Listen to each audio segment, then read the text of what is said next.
Hey friends, it's Humphrey. So now that I'm not in my 20s anymore, sadly, I think I'm well qualified to speak about the previous decade of my life. Now, most of my early 20s were spent making poor financial decisions. I know that's kind of a shock, but I was just really living for the weekend. I wasn't really budgeting or tracking my spending, and I could get really carried away spending money, especially because I didn't have any obligations like paying for a home or have a partner. Admittedly, I didn't really get my personal finances or even my Roth IRA started until I was already well into the age of 27. Having your personal finances in order doesn't mean that all of a sudden you won't be fun anymore. In fact, if anything, by making smart financial decisions early on in life, you're going to be setting yourself up for financial freedom and wealth as you experience life and get older and older, and that in and of itself is pretty fun to me. Make sure to watch this video all the way through for all the suggestions that I have, just so that you don't miss anything crucial. Now, before we get started, make sure to hit the like button on this video, as it'll really help push out this content to more people and get the message spread even further. Okay, so the first best purchase that you can make in your 20s is spending it on education, or basically investing in yourself. I wish I did this more when I was younger, but the more that I've learned in the past few years, the more I seem to be getting paid. If you have to pay a little bit upfront to take a class or get a certification, most of the times you will probably see a good return on that investment when it comes to furthering your knowledge. You can also read books or listen to podcasts that can completely change your mindset on how to grow your own income. In terms of podcasts, I do want to shout out one podcast here, and that's the Naval Ravikant's podcast. He has a whole 3-hour series on how to get wealthy. I've listened to this thing, no joke, probably 5 or 10 times, and I think it's a great listen to anyone, no matter how old you are, who wants to change their mindset on how to build wealth for the future. A great example of how education and knowledge can earn you more money is in the business of YouTube. So let's say you're not a watcher of YouTube, you've never seen a YouTube video in your life, you don't even know how YouTubers make money. Well, in this case, you have zero skills in YouTube and you provide zero value to someone whose full-time job might be YouTube. Someone like MKBHD,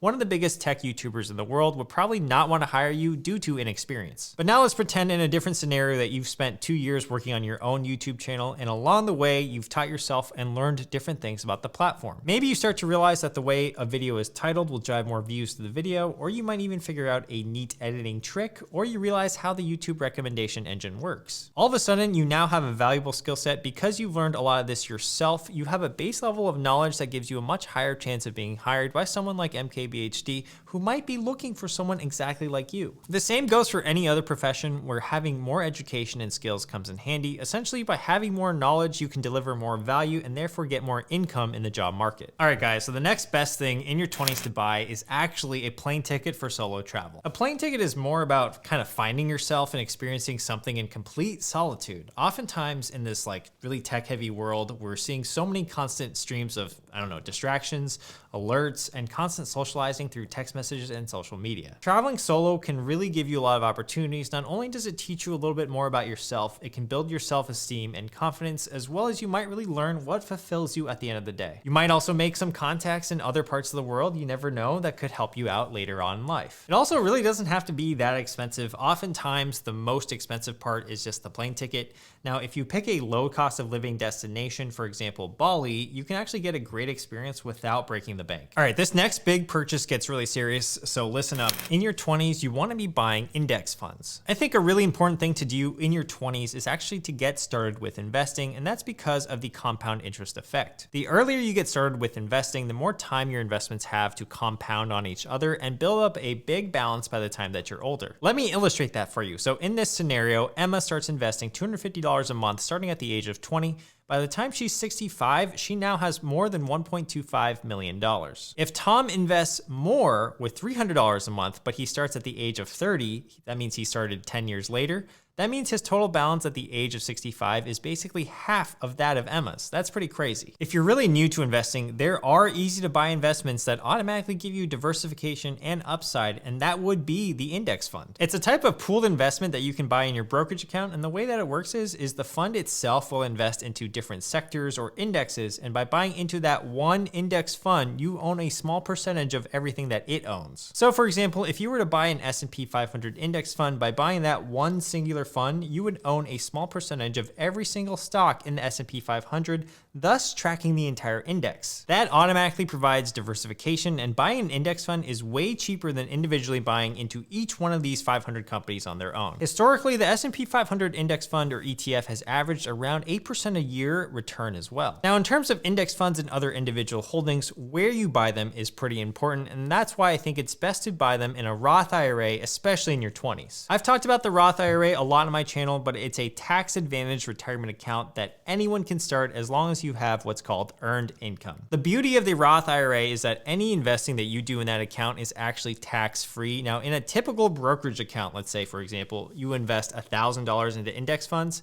If that $1,000 becomes $2,000 over time, when you go to withdraw it, you'll actually be taxed long-term capital gains rates on that, and that's 15% or about $150 on your gain. But if you invest that all within a Roth IRA, the gains are going to be tax-free. So your $1,000 gain on your original $1,000 would stay $1,000 in profit. The catch is that if you withdraw it before the age of 59 and a half, you'll have to pay a penalty. Now, one great place to open a Roth IRA would be a brokerage like Wealthfront if you want it to be automated, or Fidelity or Vanguard also have really great Roth IRA options. Anyways, guys, if you'd like to learn more about the Roth IRA, make sure to check out the videos that I have on my channel about those, and I'll link those in the description below. Also, if you'd like some free stocks from Robinhood or Webull just by depositing, or if you'd like to see what I invest in through my Patreon, those links will be available in the description below as well. All right, you guys, so the next best purchase in your 20s, you're gonna be shocked. This is gonna be shocking, but it's actually coffee. Not the act of actually getting your daily coffee, but getting coffee with other people and learning from others, because in this case, coffee doesn't really have to be coffee. It could actually just be tea, lunch, or dinner. The idea is that you wanna get coffee and share a conversation with other people that you can learn from. Now, I hate the word networking, but essentially what this purchase is all about is not being worried about spending money on the connections and shared experiences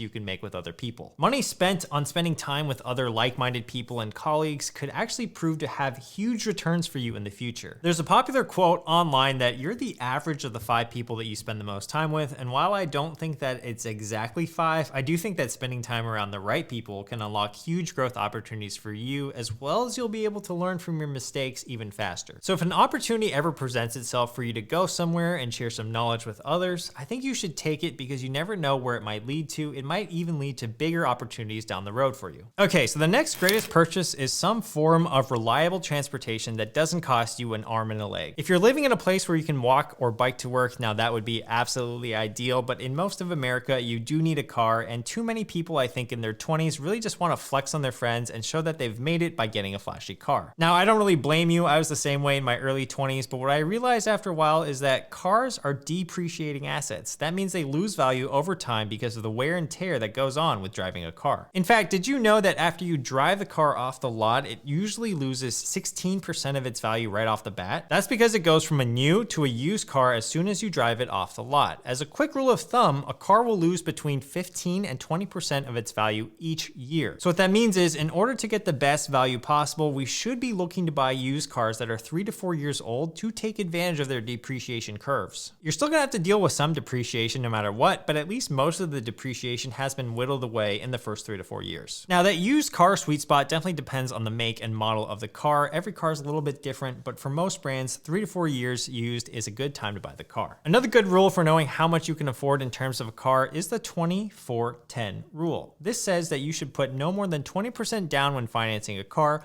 finance it for no more than 4 years, and spend no more than 10% of your monthly income on transportation. Now, personally, I think that rule is a little bit on the conservative side. You could afford maybe a little bit more of a car, but that's still one of the better rules to go by, especially if you're just getting started with personal finance. So next time, instead of buying that Beamer, opt for something used and reliable. It just needs to get you from point A to point B after all. Plus, I also heard that BMWs don't come with turn signals anyway, or most of the owners don't even use them, and that's my bad joke for the day. So while a BMW might actually be a bad purchase, you know what a good purchase is? It's actually a quality mattress. A quality mattress, or anything that you spend a lot of time on and has to do with your body, is always a good investment. They say that if you live to be 99 years old, you would have had spent 33 years sleeping. So anytime you're spending that much time doing something, it makes sense as to not cheap out on it. Mattresses can affect your overall health and sleep. I've definitely been there in college, where I used to sleep on an air mattress from time to time, but I think one of the key reasons as to why I'm able to be productive day in and day out is because of having a good mattress. One study of 4,188 US workers found that significantly worse productivity, performance, and safety outcomes among those who slept less,